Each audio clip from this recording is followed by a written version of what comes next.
And my name is Cerphe. I'll be with you till about 9 p.m. tonight, playing some tunes.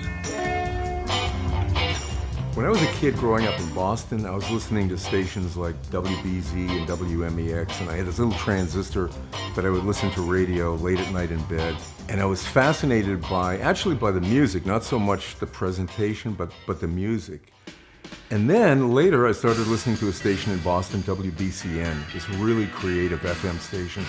And they were playing stuff like the Jefferson Airplane and the Grateful Dead and blues and stuff like that. And this was new radio. This was a new art form.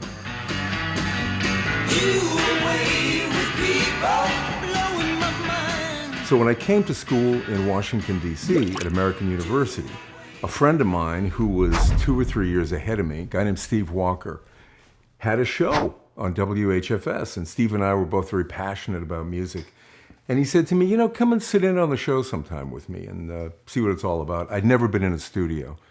And I sat in with him. One thing led to another. He said, you should do a show.